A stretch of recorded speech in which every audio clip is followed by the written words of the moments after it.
Telma se los adelantaba, está con nosotros Hachik Dergugasyan, que él es profesor, especialista en relaciones internacionales de la Universidad de San Andrés, también de la Universidad de Lanús, ha estado con nosotros en innumerables oportunidades. ¿Por qué? Porque cada vez que hay que analizar temas complicados de Medio Oriente, hay que apelar a la gente que sabe. Y uno de ellos es Hachik Dergugasyan, así que gracias por estar con nosotros y ayudarnos a pensar, porque los temas realmente son tan complejos en la región, Hachik, y otra vez está en escena el tema del terrorismo islámico, nuevos grupos. ¿Cómo estás viendo vos este desarrollo de este movimiento que hicimos un informe la semana pasada, Estado Islámico que está en Siria, que está en Irak, imágenes de decapitaciones? ¿Cómo analizas este fenómeno? En primer lugar, es un fenómeno que tiene vida propia. En otras palabras, no es un botón que se aprieta, se prende y después se apaga. En segundo lugar, es al mismo tiempo un desafío a todos los actores, incluyendo a quienes fomentaron, armaron y permitieron que este fenómeno sea una realidad. ¿Te referís a Estados Unidos? ¿Quiénes son los que armaron? En primer lugar me refiero a los países del Golfo, Turquía y... Golfo, Qatar. Arabia Saudita. Y Arabia Saudita. Sí. Y acá los dos, digamos, jugaron un rol. Pero podés decir abiertamente quiénes, no lo dejes así elípticamente quiénes son. Claro. Son Qatar y Arabia Saudita, sí. Lo digo abiertamente, pero cuidado que es un desafío para ellos también. El hecho de que Abu Bakr al-Baghdadi haya llegado al punto de declararse califa pone en cuestionamiento la legitimidad de las monarquías en estos países. ¿Cómo es eso? El califa es mucho más que las monarquías. El califa quiere la lealtad de todos los musulmanes. El califa es que se adjudica el liderazgo de la umma. La comunidad islámica, absolutamente. La comunidad de creyentes. Y eso sí pone en dudas, y hay una suerte de lucha silenciosa a quienes van a prestar lealtad todas las organizaciones islamistas. Creo que hasta tuvo un eco en Asia. Algunas organizaciones islamistas en Asia miran al califa, al desarrollo del califa, y en algún punto detrás de todas las planificaciones a largo plazo, y estas organizaciones tienen planificaciones a largo plazo, mucho va a depender del éxito o fracaso que va a tener el Estado Islámico, el califato. Ahora esto dentro de la rama sunita, ¿verdad? Absolutamente. O sea, esto y es como rival de los chiitas. Es un fenómeno, digamos, absolutamente sunita, que no solamente cuestiona a los shias, sino que a los shias los considera como herejes. Claro, los shias, digamos, son Irán, son Irak, y Hezbollah en el sur del Líbano. Y ahí nomás. Y ahí nomás.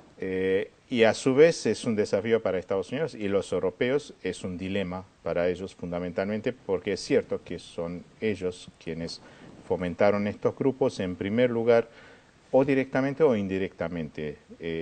Indirectamente porque siempre tuvo el discurso de apoyar una oposición moderada al régimen de Siria, y esa oposición moderada dejó de existir en los primeros meses del conflicto de Siria, y ocuparon el espacio estas organizaciones.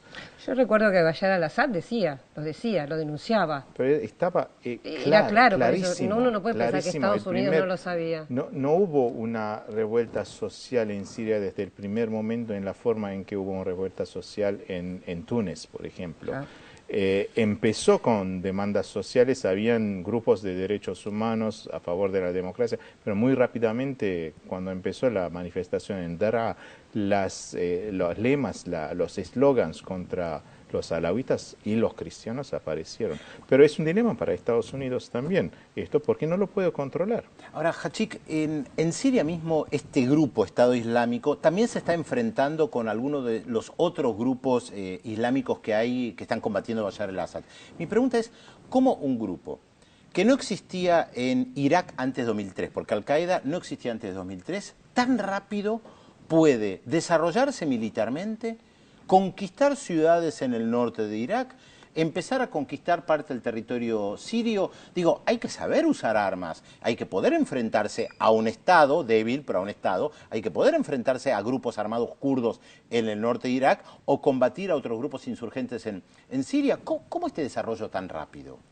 Yo creo que hay dos factores que explican este desarrollo. En primer lugar, la frustración de los militares iraquíes después de la política de desbasificación de Irak, que dejó en la calle a 400.000 oficiales iraquíes formados en el nacionalismo árabe, leales a Saddam Hussein, pero al fin y al cabo formados en el partido Baas con una idea, con una visión secular nacional de Irak, y de un día para el otro se quedaron laicos, digamos. Absolutamente, se quedaron en la calle, Sí. sin trabajo, con conocimiento militar y muchas armas que Saddam Hussein había repartido a toda la población. Entonces sabían cómo organizar una resistencia, y la resistencia en Irak empieza como una resistencia a la ocupación de Estados Unidos.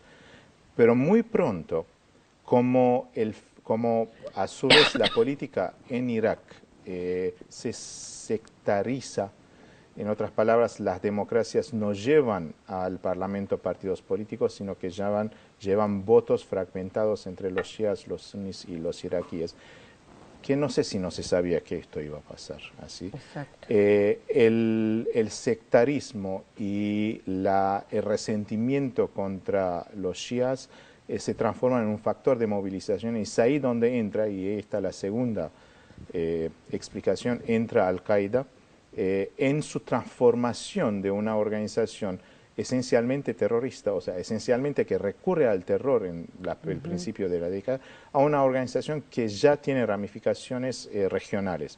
Al-Qaeda en el Magreb, Al-Qaeda en Yemen, Al-Qaeda en Irak y Bilad el-Sham. Y en Siria, perdón, Bilad el-Sham en Siria, claro. Esta metamorfosis de Al-Qaeda, que logra encontrar el terreno donde combatir al enemigo en doble sentido, Estados Unidos en primer lugar, en segundo lugar los shias, y edificar el Estado Islámico, el califato a última instancia, se da con la ocupación de Estados Unidos. Y los que van a combatir en primer lugar en Irak no son los propios iraquíes solamente. Hay muchos reclutas en todo el mundo árabe, pero también de Chechnya, de Asia Central. Hoy en día se cuentan como 1.000, por lo menos los combatientes islámicos que vienen de Turquía, muy probablemente facilitado por el ejército turco, que les abrió el espacio, o por lo menos los servicios de la inteligencia de ¿Pero por los qué? militares. ¿Cuál sería el interés de los turcos en esto? Porque es un factor que puede posicionar a Turquía como actor clave, sino potencia regional. Es la política de Erdogan, que pretende tener un control 100%, pero no tiene control 100% sobre estos fenómenos. Abu Bakr al-Baghdadi creo que tiene mucho... El que quiere crear el califato en el norte de Irak. El que se declaró el califa tiene conciencia de que tiene los recursos, el espacio geopolítico, geográfico, Irak y Siria, sin la ayuda de Occidente tiene. Yo te quiero hacer una pregunta volviendo a Occidente, ¿no? O sea, el papel de Estados Unidos, Gran Bretaña, algunos dicen hasta de la Mossad de Israel, porque yo veo cierto paralelismo en lo que ha pasado con los talibanes. Aparece este grupo recontra salvaje, brutal, que incluso hace explotar monumentos, como acaba de hacer explotar el ejército islámico. Después aparece este grupo, y hay como cierta casualidad, en que actúan todo siempre en regiones o donde hay petróleo, como el caso del Kurdistán, o que son geográficamente estratégicos, como el caso de Afganistán. Entonces yo me pregunto, Occidente, que los financia, que les da asistencia militar y que los promueve en cierto momento, o sea que sabe lo que tienen y saben cómo están formados, ¿no están de alguna manera dejándolos jugar hasta que ellos quieran? Yo creo que esto era verdad, y absoluta verdad, quizás en la década de los 80. Es cierto que es una decisión política estratégica de Estados Unidos de apoyar los grupos islamistas en la resistencia afgana contra la ocupación soviética, que llevó y además a fomentar, mejor dicho, consolidar la tendencia hacia el islamismo dentro de Pakistán, país clave para que estas formaciones se consoliden. Pero yo creo que a partir de la década de los 80 y sobre todo en la década de los 90 toman vida propia, por varias razones. En primer lugar, la victoria en Afganistán, o la derrota, si quieren, política de la Unión Soviética, les hace creer fuertemente, confiar en que si derrotaran un imperio pueden derrotar otro imperio también. En segundo lugar, la bronca que va a llevar más adelante a la formación de la Al-Qaeda y la expansión de Al-Qaeda es la presencia de infieles en la tierra del Islam. En 1991, el desembarco de la primera guerra del Golfo. Y el enojo de Bin Laden con el monarca de Arabia Saudí. Nosotros tenemos después un informe sobre Arabia Saudita en el próximo bloque. Y en tercer lugar, tienen fondos. Gracias al sistema financiero internacional, Bin Laden salió de Arabia Saudí con 300 o 400 millones de dólares. Segundo, pueden conseguir armas.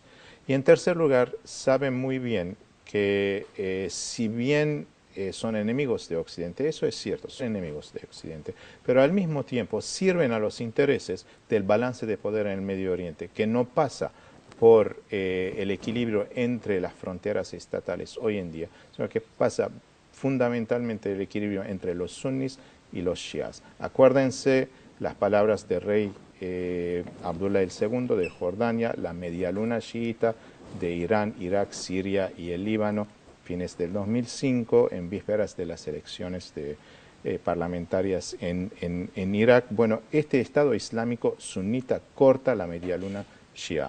Ahora, el gran acontecimiento, la pregunta, la cuestión, el factor que puede cambiar las cosas en el Medio Oriente, es la pregunta sobre la relación de Estados Unidos con Irán. ¿Cómo va a desarrollar? Que son socios hoy en contra del Estado Islámico en Irak. Y que están buscando la mejor fórmula para no volver en la década de los 60, 70, Irán gendarme de Estados Unidos, pero al mismo tiempo saben que tienen intereses comunes en el Medio Oriente. Ahora, dentro de todas estas piezas que son extremadamente complicadas para entender, aparece también la invasión israelí en la Franja de Gaza, los bombardeos, y algunos analistas israelíes que dicen, negociemos con Hamás, porque si no esto va a incubar algo peor, que de hecho ya hace varios años que se habla, que es la presencia de Al-Qaeda en la Franja de Gaza, con los cuales no hay lo que negociar.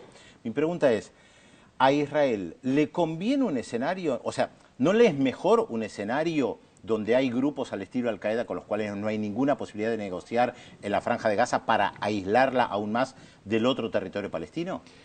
En primer lugar, yo no creo que jamás tenga afiliaciones con Al-Qaeda. No, por eso mismo, justamente, lo que están diciendo, de hecho en una entrevista a Khaled Mashal, uno de sus líderes, ayer mismo dijo que está en contra de todo lo que representa el Estado Islámico, pero si aparecen otros grupos que ni siquiera jamás puede controlar, que tienen esa dinámica propia que vos decís, por eso es el escenario que se puede plantear. El problema es que si Israel, yo estoy tratando de pensar en la forma en que la coalición actual en Israel podría pensar o analizar la situación.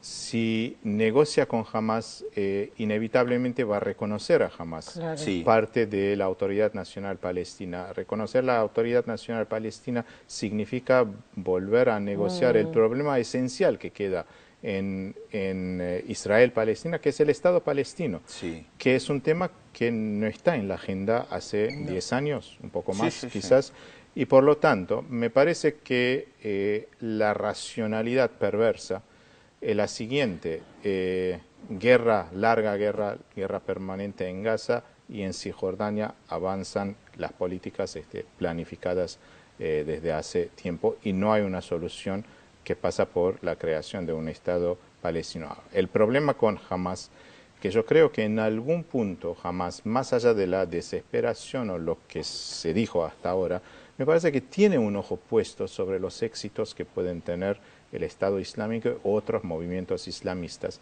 porque le puede servir como perspectiva a largo plazo. No invitar a Al-Qaeda, pero sí tener un discurso movilizador en torno de la victoria del Islam, porque jamás se posicionó, transformó, si quieres, un poco el nacionalismo palestino, oponiéndose al laicismo de Al-Fatah y diciendo que ese sentimiento nacionalista, lo que quiera, gana en términos de eficacia, de movilización, de enfrentamiento y logro de los objetivos, cuanto más se permanece fiel al Islam. Y no hay que olvidarse que uno de los mayores pensadores del islamismo moderno, quien es un poco el profesor, entre comillas, de Bin Laden y los otros, es un palestino, uno de los primeros hermanos musulmanes de Palestina exiliado en Arabia Saudí, que murió. El Zarqawi. El Zarqawi, exactamente. Antes de que todo esto existiera. Pero ese pensamiento del islamismo es uno de, digamos, tiene sus raíces en las élites palestinas. El problema es que el éxito de la Organización de Liberación Palestina, Fatah, la figura de Arafat y todo lo que esto significaba para los movimientos revolucionarios en la década de los 70 hasta los 80 y un poco más, eclipsaba toda la parte del Islam, que vuelvo a repetir, en todo el mundo árabe era uno de los dos pilares de la modernización del mundo árabe. Uno era el nacionalismo, en su vertiente laico, secular, progresista, democrático, lo que sea. El otro era el Islam modernizado, el islamismo, que empieza con al-Afghani, fines del siglo XIX, sigue con los hermanos musulmanes, Said al-Qutb, y llega hasta Al-Qaeda y hoy en día ya el califato, que es el objetivo final. Vos hablaste de la guerra permanente.